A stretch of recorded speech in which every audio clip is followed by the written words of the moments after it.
Welcome back to my YouTube channel. So ఈరోజు vlog ఏంటంటే మా ఊర్లో గంగనమ్మ జాతరలు జరుగుతున్నాయన్నమాట. సో ఆ గంగనమ్మ జాతరలు 2 days జరుగుతాయి. ఫస్ట్ డే వచ్చేసి అమ్మవారికి జలాభిషేకం చేస్తారు. ఆ జలాభిషేకం ఈవినింగ్ రోజు పోతరాజు గెడ వస్తుంది అనమాట. అండ్ దెన్ సెకండ్ డే జాతర చేస్తారు. సో ఈరోజు వ్లాగ్లో నేను జలాభిషేకం చూపిస్తాను అండ్ పోతరాజు గెడ కూడా చూపిస్తాను.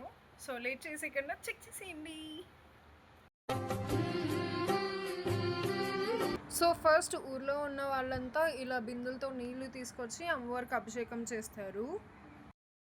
తర్వాత నేను కూడా బిందెకి పసుపు రాసి కుంకుమతో బొట్టు పెట్టేస్తాను. తర్వాత ఆ బిందులో కొంచెం వాటర్ పోసి పసుపు కుంకుమ దాంట్లో వేసి కొంచెం వేపాకులు వేస్తాను.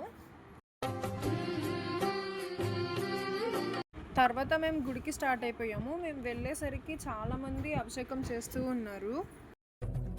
गिरिनन्दिनि नन्दितमेदिनि विश्वविनोदिनि नन्दनुते गिरिवरविन्द्यशिरोधिनि वासिनि विष्णुविलासिनि जिष्णुनुते भगवति हेशिति कण्ठकुटुम्बिनि भूरि कुटुम्बिनि भूरि कृते जय जय हे महिषासुरमर्दिनि रम्यकपर्.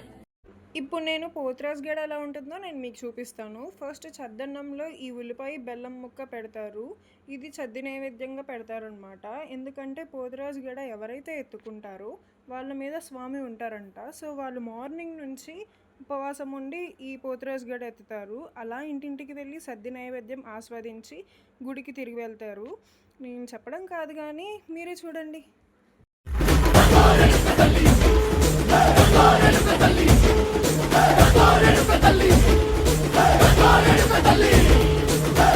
కుసిరగట్టి ఊళ్ళోకి వచ్చనమ్మా, తలారి పూలు పెట్టి జాతరులు తెచ్చనమ్మా, తంగేడు పూలు పెట్టి కంకాణ దూకేనమ్మా, ముక్కు ముక్కెర పెట్టి ముల్లోకాల మీదనమ్మా, ముంగార చూడంగా మున్నూరు కన్నులమ్మా, వెనకాల చూడంగా ఏనూరు కన్నులమ్మా.